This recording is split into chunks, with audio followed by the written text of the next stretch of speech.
Salut tout le monde, bienvenue à cette rubrique chronique film trauma numéro 20 que je voulais faire hier, mais avec la fatigue, je n'ai pas pu vous parler de Day of the Dead 1985 de George A. Romero.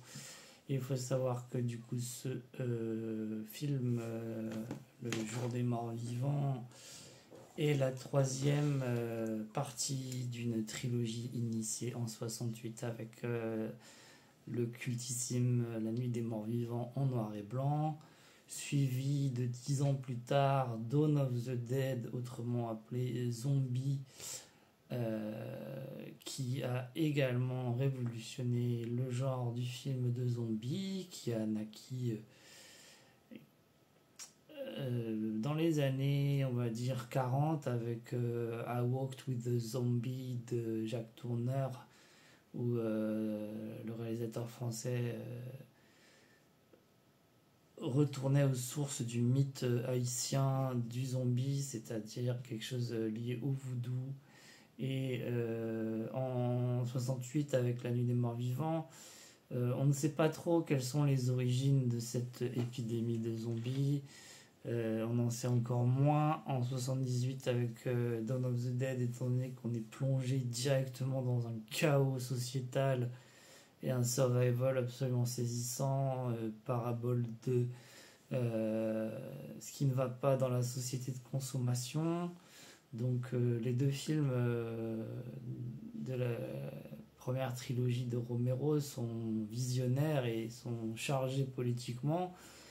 Et pourquoi vous parlez de Day of the Dead en tant que film trauma plutôt que les deux précédents? Les deux précédents m'ont fait peur, évidemment, de par leur côté graphique, voir des corps éviscérés et dévorés en mode cannibale, c'est jamais très reposant. Mais là où en 68 il y avait une satire politique sur une certaine Amérique redneck et l'enrôlement des jeunes, notamment les jeunes noirs, au combat pendant la guerre du Vietnam, et là où en 78 la société capitaliste en prend pour son grade et avait également une puissance dans les personnages, étant donné que le héros c'est à nouveau un noir. Ici, avec Day of the Dead, on plonge à nouveau in medias res dans quelque chose de totalement horrible. Et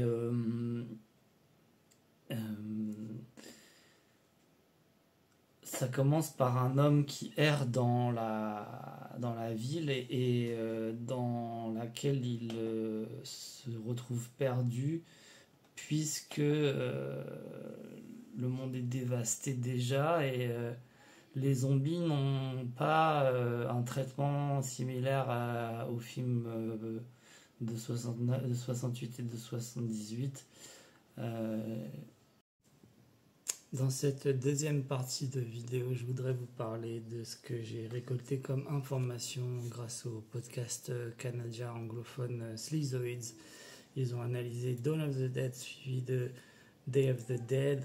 Ils font comme ça des diptyques analytiques comparatifs. Et visiblement, Romero avait décrit Day of the Dead comme une tragédie dans laquelle le manque de communication crée le chaos et l'effondrement de la société.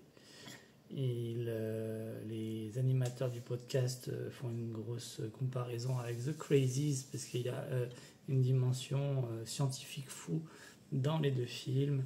Mais là où Day of the Dead, à leur sens, diffère de The Crazies, c'est que ou de Dawn of the Dead, c'est qu'il y a énormément de caractérisation très personnelle des personnages où on est très proche d'eux et il n'y a pas cette distance un peu satirique, ironique qu'on avait dans Dawn.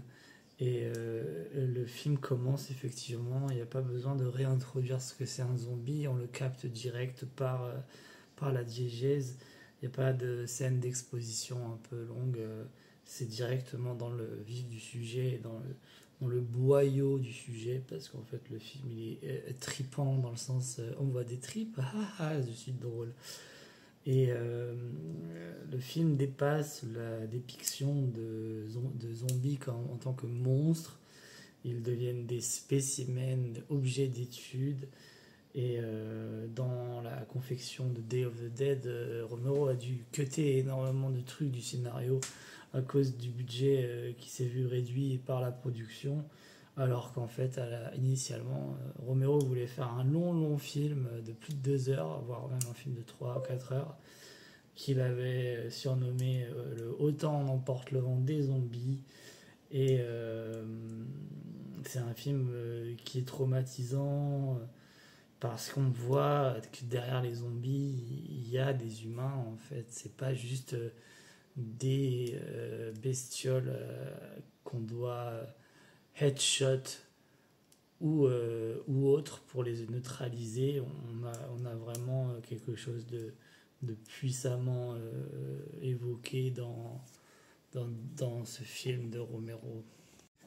Oui, je reprends le fil de ma pensée. En fait, le film Day of the Dead est tellement traumatisant que son intro avec cet homme qui hurle est-ce qu'il y a quelqu'un a été reprise par le groupe Gorillaz dans leur premier album et le morceau M1A1 et je vous en passe un extrait.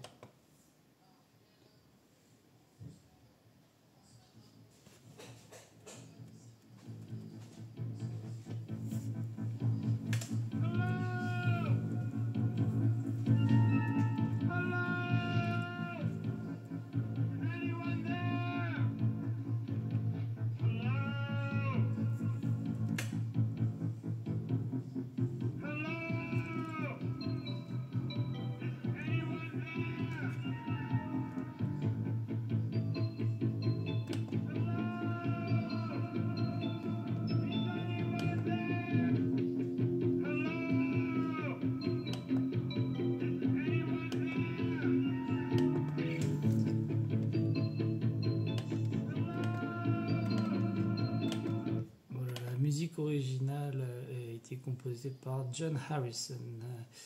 Et au-delà de cette intro absolument fracassante et terrifiante qui annonce 28 Days Later de Danny Boyle en 2002, eh bien en fait les personnages de ce film sont terrés dans un silo à missiles, sorte de bunker où ils espèrent survivre, mais surtout le souci c'est qu'il y a un médecin qui mène des expériences sur les zombies et un en particulier qui devient quasiment un personnage principal extrêmement bien campé par notre acteur qui s'appelle Sherman Howard.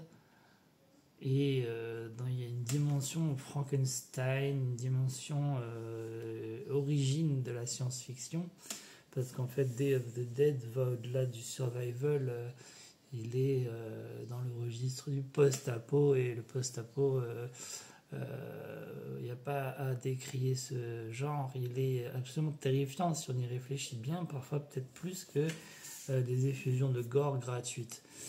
En parlant de gore gratuit, donc c'est pas gratuit dans Day of the Dead étant donné que c'est fait par Tom Savini et il a eu une récompense pour ce film tellement les maquillages sont incroyables et ça favorise beaucoup l'idée que ce film m'a trauma parce qu'en fait il a eu un écho assez bouleversant en fait par rapport aux 2 autres films qui m'avaient flingué le cerveau évidemment, mais Day of the Dead il est particulier dans ma cinéphilie et c'est pour ça que je l'ai sélectionné en tant que film trauma. Voilà, j'espère que cette petite chronique vous aura donné envie de voir ce chef-d'œuvre sur mon DVD C'est écrit le chef-d'œuvre de Romero. Moi, je n'ai pas vu tous ses autres films. Il faut que je vois The Crazies, il faut que je vois Martin. Mais en tout cas, je sais que ce qu'il a fait pour le film de genre avec Night en 68, puis tous ses autres films, petite mention à The Amusement Park. Moi, je suis absolument fasciné par le travail de Romero. Voilà, et je vous souhaite une bonne journée, une bonne soirée selon le moment où vous voyez cette vidéo et je vous dis à plus tard pour le film Trauma numéro 21.